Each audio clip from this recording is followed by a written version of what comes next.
لیتے ہیں کہ تحریک دیوبند کی کچھ خاص خصوصیات کون کون سی تھیں۔ اس میں سے سب سے پہلی چیز ہم نے دیکھنا ہے، کیونکہ ہم نے تحریک دیوبند کو ایک تعلیمی تحریک کے طور پر پڑھا، اس کا تعلیمی اسپیکٹ جو ہے وہ ہم لوگ چیک کر رہے ہیں۔ تو تحریک دیوبند کا جب تعلیمی اسپیکٹ ہم نے چیک کرنا ہے تو سب سے پہلے لامحال ہم کس چیز کو دیکھیں گے؟ یقیناً نصاب کو دیکھیں گے۔ تو نصاب کے حوالے سے تحریک دیوبند کا یہ کریڈٹ ہے کہ انہوں نے برصغیر کے اندر اس وقت کچھ خاص روایات چل رہی تھیں۔ اگر آپ لوگوں نے پہلے لیکچر سن رکھے ہیں میرے، تو اس میں اب میں نے بتایا تھا کہ درس نظامی جو ہے اینڈ پہ آ کر انٹروڈیوس ہوا، جس میں معقولات کی طرف بہت رجحان ہو گیا، اس سے پہلے منقولات کی طرف بہت رجحان تھا۔ تو ان علماء نے یہ کوشش کی کہ ہم لوگ ایک ایسا نصاب لے کر چلیں جس میں معقولات کا بھی ذکر ہو، منقولات بھی ہوں۔ یعنی معقولات میں دوبارہ وضاحت کر دوں کہ لفظوں کی وجہ سے الجھنے کی ضرورت مشکل محسوس ہوتی ہے بعض کا اسٹوڈنٹس کو، کہ معقولات سے مراد وہ تمام علوم جو عقلی علوم ہم کہتے ہیں، منقولات سے مراد قرآن و حدیث سے نقل شدہ علوم، یعنی سیم ٹو سیم جن کو لے کر ہم نے چلنا ہوتا ہے، اور علم الکلام جس میں ہم قرآن کے حوالے سے مختلف چیزوں کی تشریح تفسیر کرتے ہیں، سمجھتے ہیں اور اعتراضات کا جواب دیتے ہیں۔ اس حوالے سے ان کے اندر الگ الگ رجحان اور خصوصی تشخص کی آمد، ان تینوں شعبوں کو انہوں نے اکٹھا کیا،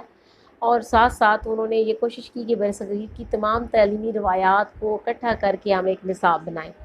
اور ایسا نصاب بنائیں جو مسلمانوں کی، برصغیر کے مسلمانوں کی مجموعی سوچ کو اور اسلامی تعلیمی روایات کو نمائندہ بن کر چلے۔ اس کے بعد اس کی ایک خاص خصوصیت اور اس کے طریقہ تدریس کے حوالے سے ہے کہ یہاں کے اساتذہ کے اندر جو سنسیئرٹی لیول، جو خلوص تھا اور جس خلوص سے انہوں نے پڑھایا، وہ ان کے طریقہ تدریس میں اگر کہیں کوئی کمی بیشی بھی تھی تو شاید ان کی نیتوں کے اخلاص نے اس کو پورا کر دیا تھا۔ انہوں نے نہ صرف اس میں لیکچر میتھڈ کو استعمال کیا، بلکہ اس کے ساتھ ساتھ انہوں نے عملی طور پر جو تھی پریکٹیکلی ایجوکیشن دینا، وہ اسپیکٹ یہاں پہ بہت زیادہ نمایاں تھا۔ اساتذہ نہ صرف اسٹوڈنٹس کو لیکچر دیتے تھے، بلکہ اس کے ساتھ ساتھ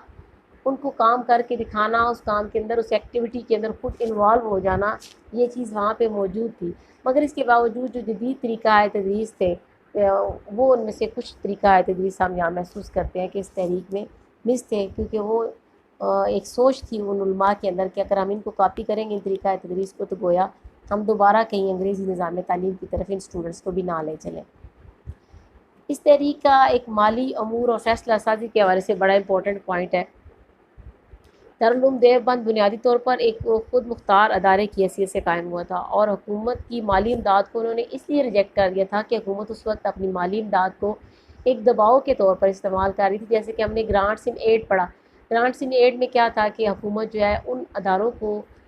دے گی امداد جو کہ اس کی شرائط کے مطابق کام کریں گے اور سیکولر ایجوکیشن دیں گے، اور ہمارے انسپیکٹرز کے تھرو جو ہے وہ معائنہ کروایا کریں گے اور ہمارا دیا ہوا نصاب پڑھائیں گے۔ تو اس طرح کی جب پابندیاں لگائی جا رہی تھی تو اس مسلمان اکابر نے، علماء نے یہ فیصلہ کیا کہ ہم ان سے کوئی امداد لیں گے ہی نہیں،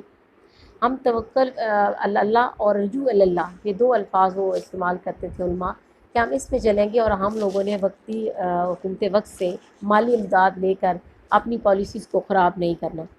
مگر فیصلہ سازی کے لیے ان کا طریقہ کار جو تھا وہ عین اسلام کے جمہوری اصولوں کے مطابق تھا۔ انہوں نے مشاورت کرتے تھے، اور اس کے لیے دارالعلوم کا جو ہے شورا کا باقاعدہ ایک شعبہ تھا جو اس میں تمام علماء بیٹھتے اور باہمی مشاورت کے بعد کوئی فیصلہ کیا جاتا۔ کسی فرد واحد یا اس کے بانی کے ہاتھ میں تمام اختیارات نہیں تھے تو وہ اکیلے ہی کوئی فیصلہ جو ہے وہ کر سکے، اس لحاظ سے ان کا یہ شعبہ انتہائی اسٹرانگ رہا۔ اس کے علاوہ ان کی ایک اور خصوصیت تھی کہ ان نے دینی تعلیم کا تحفظ کیا۔ جس وقت برصغیر کے اندر لوگوں کو اپنے بچوں کو اور اپنا دین بچانا مشکل لگ رہا تھا، اور ان کو کوئی ایسا اسکول، کوئی ایسا ادارہ، کوئی ایسا مدرسہ نظر نہیں آ رہا تھا جہاں ہم اپنے بچوں کو دینی تعلیم دے سکیں، تو اس وقت تحریک دیوبند کے لوگوں نے اور اس مدرسے نے بہت اہم رول پلے کیا اور دینی تعلیم کا عملی طور پر تحفظ کر کے دکھایا۔ ان کی ایک اور خصوصیت جو ہے وہ ہے عملی فنون کی تعلیم۔ عملی فنون کی انہوں نے بہت اچھی تعلیم دی، اور اپنے اسٹوڈنٹس کو، اپنے طلباء کو اس قابل انہوں نے بنا دیا تھا کہ وہ حکومت وقت سے جابس کے لیے محتاج نہ رہیں۔ اس کی کیا وجہ تھی؟ کیونکہ ایک تو یہ مالی امداد کو بالکل ریجیکٹ کر چکے تھے، حکومت وقت کے ساتھ ایک قسم کی بائیکاٹ پوزیشن پالیسی کو لے کر یہ چل رہے تھے، انگریزی تعلیم یہ نہیں دے رہے تھے، اور حکومت کا دوسری طرف یہ حال تھا کہ وہ کہتے تھے کہ جو انگریزی نہیں جانتا، نہیں بولتا، انگریزی اسکولوں سے نہیں پڑھتا، اس کے لیے ایک ملازمت کوئی نہیں ہے، نو ملازمت ان کے لیے۔ تو انہوں نے پھر اپنے اسٹوڈنٹس کو اس طرح سے ٹرین کیا کہ ان کو اسکلز دیے، ان کو اسکلڈ کر دیا کہ وہ جب باہر جائیں تو کمانے کے لیے وہ اپنا اپنا روزگار اور اپنے اپنے اسکلز کو استعمال کریں۔ اس کے لیے انہوں نے اسٹوڈنٹس کو کچھ کو تیار کر دیتے تھے کھیپ پوری خطاطی کے لیے، کیونکہ پرنٹنگ پریس اتنے زیادہ اس وقت کامن نہیں تھے۔ جلد سازی سکھائی جاتی تھی اور کپڑا بنانا سکھایا جاتا تھا، اور مختلف قسم کے سے چھوٹے کام چھوٹے پیمانے پہ جو ایک فرد واحد بغیر سرمائے کے بھی شروع کر سکتا ہے وہ سکھا دیے جاتے تھے، تاکہ آپ جب فارغ ہو یہاں سے تو اپنی روزگار کما سکیں، آپ کسی کے محتاج نہ ہوں۔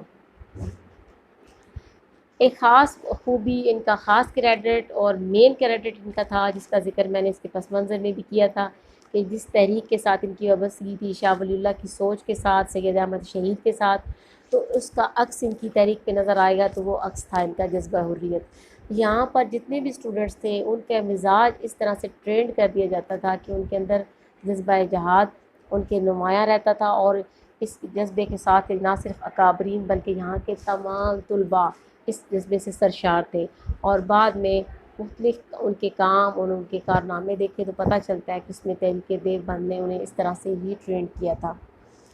جذبہ حریت کے علاوہ ایک اور ان کی مین کریکٹرسٹکس تھی ان کی تصنیفی خدمات۔ کوئی بھی تحریک اس صورت میں خاص طور پر تعلیمی تحریک کامیاب قرار نہیں دی جا سکتی جب تک کہ اس کا اپنا لٹریچر سامنے نہ آئے، اس کا لٹریچر کتنا سالڈ ہے، کتنا ویلڈ ہے، کتنا غلطیوں سے پاک ہے، اور کتنا وہ مفید ثابت ہوا، اس کا دائرہ کار اثر کا کتنا ہے، اس سے پتہ چلتا ہے کہ وہ تعلیمی تحریک کتنی مضبوط تھی۔ اس لحاظ سے تحریک دیوبند کا بہت بڑا کریڈٹ ہے کہ انہوں نے نہ صرف تفسیر، حدیث، فقہ، تصوف، عربی زبان، لٹریچر، تاریخ اور سیرت کے حوالے سے لازوال تحقیقی کام کیا جو آج بھی لوگ استعمال کر رہے ہیں، اور وہ کتابیں آج بھی پرنٹ ہو رہی ہیں۔ اس کے ساتھ ساتھ تصنیفی خدمات کے علاوہ ان کے اثرات کی وجہ سے، ان کی ہمت کی وجہ سے، ان کے فرسٹ سٹیپ کی وجہ سے برصغیر میں اور بھی بہت سارے تعلیمی ادارے قائم ہوئے اور لوگوں نے ان کی روایت کو جگہ جگہ آگے بڑھایا۔ اس لحاظ سے بھی یہ کریڈٹ انہی کو جاتا ہے کہ سہارنپور میں مظاہر العلوم کے نام سے مدرسہ قائم ہوا، اس طرح مدرسہ فیض عام کانپور میں قائم کیا گیا، مدرسہ شافیہ مراد آباد میں قائم ہوا، اور اس طرح بے شمار ادارے جو بالواسطہ یا بلا واسطہ طور پر دراصل تحریک دیوبند سے متاثر ہوئے اور انہوں نے حوصلہ کیا، اور جگہ جگہ مسلمانوں کے لیے ایک تعلیمی نظام، ایک مسلمانوں کے قومی نظام تعلیم کی ہم کہہ سکتے ہیں کہ نشاط ثانیہ کا آغاز ہو گیا، جو کہ انگریزوں کے یہاں آنے کی وجہ سے ہم سے چھن چکا تھا۔ اس کے علاوہ کچھ خاص اکابرین ہیں جن کے لیے الگ سے میں نے یہاں پر ذکر کرنا مناسب سمجھا ہے، جن کا اس تحریک دیوبند کے ساتھ بہت گہری وابستگی ہے۔ تحریک دیوبند کو چلانے والے، تحریک دیوبند کو اس قابل ذکر تحریک بنانے والے مولانا اشرف علی تھانوی، مولانا محمود الحسن، مولانا محمد الیاس، مولانا شبیر احمد عثمانی جیسے لوگ، جن میں نہ صرف جذبہ حریت تھا بلکہ وہ لوگ تھے جنہوں نے سیرت اور تاریخ اور تفسیر میں بے شمار لازوال تحقیقی کام کیا اور ایک عظیم سرمایہ علمی چھوڑا۔ تحریک دیوبند کا تنقیدی جائزہ، ہمارے اسٹوڈنٹس جو ہیں اکثر جب یہ سوال ایگزام میں آتا ہے تو تحریک دیوبند کا جہاں پس منظر، مقاصد، خصوصیات، یہ سب چیزیں لکھ لیتے ہیں، مگر تحریک دیوبند پر جب تنقیدی جائزہ ان سے پوچھا جاتا ہے تو یہ سوال کا یہ حصہ ادھورا چھوڑ دیا جاتا ہے، ڈسکشن کا یہ حصہ ادھورا رہ جاتا ہے، جبکہ یہ حصہ انتہائی امپورٹنٹ ہے۔ اس لیے تحریک دیوبند کا تنقیدی جائزہ میں یہاں پر تھوڑا سا ڈسکس کروں گی آپ کے لیے۔ تحریک دیوبند کا جب آپ تنقیدی جائزہ لکھیں، ڈسکس کریں کہیں پہ بھی، تو یہ ضرور بتائیں کہ تحریک دیوبند کی وجہ سے یہاں پر اس خطے کے اندر، برصغیر کے اندر دوبارہ احیاء اسلام ہوا، اور اس کے ساتھ وہاں وہ لوگ جو بدعات کے ساتھ پھنس چکے تھے معاشرتی زندگی کے اندر، ان کی اصلاح ہوئی۔ مگر اس کے ساتھ ساتھ عصری علوم جو تھے اس تحریک دیوبند کے اندر، وہ ہم محسوس کرتے ہیں کہ اس کے نصاب کے اندر وہ مس تھے۔ اس وقت عصری علوم جو ہے اس میں سائنس اور انگریزی کی تعلیم شامل تھی، مگر اس نصاب کے اندر اس وقت کے حالات کی وجہ سے ان اکابرین نے اس کو شامل نہیں کیا، اگرچہ ان کی نیتوں کے اخلاص پر قطعاً شک نہیں کیا جا سکتا، مگر ان حالات کی وجہ سے جب انہوں نے شامل نہیں کیا تو ہم تنقیدی جائزہ لیتے ہوئے یہ محسوس کرتے ہیں کہ عصری علوم کو اس وقت کسی نہ کسی حد تک، کسی کانٹ چھانٹ کے ساتھ، کسی پیرامیٹر کے ساتھ ضرور شامل کیا جانا چاہیے تھا۔ اس کے علاوہ ایک اور چیز جو اس تحریک کے نتیجے میں پیدا ہوئی کہ مذہبی مباحث جو تھے وہ تھوڑا زیادہ جو ہے وہ روایت پکڑنا شروع ہو گئے تھے، اور جو اس میں یہاں سے جو پڑھے ہوئے لکھے لوگ باہر جا رہے تھے، اس سے بحث مباحثہ کی فضا، اور بعد ازاں اس نے بحث مباحثہ تو تعلیمی لحاظ سے کسی طور پہ بھی ہم اس کو یہ نہیں کہہ سکتے کہ یہ ناٹ ریکمینڈیڈ ہے، لیکن آگے چل کر مناظروں کی جو صورتحال بنی اور اس سے جو مذہبی اختلافات برصغیر کے اندر پیدا ہوئے اور فرقہ پرستی کی جو بنیادیں پڑی، وہ کوئی اس کا اچھا رخ نہیں تھا، وہ نہیں ہونا چاہیے تھا۔ اس تحریک کی وجہ سے مسلمانوں کے اندر قومی تشخص بیدار ہو، ان کو پتہ چلا کہ ہم بحیثیت ایک مسلمان قوم ابھی زندہ ہیں، ہماری ایک روایات ہیں، ہمیں اپنا احیا کرنا ہوگا اور ہمیں دوبارہ سے جڑنا ہوگا اپنی روایات کے ساتھ، اپنے نظام کے ساتھ، اپنی تعلیمات کے ساتھ۔ اس کے علاوہ قومی تشخص کے اس ریوائول کے ساتھ ہی مسلمان اس قابل ہوئے کہ وہ مغرب اور مغربی علوم کی جلغار کو روکیں اور مؤثر طور پر روکیں۔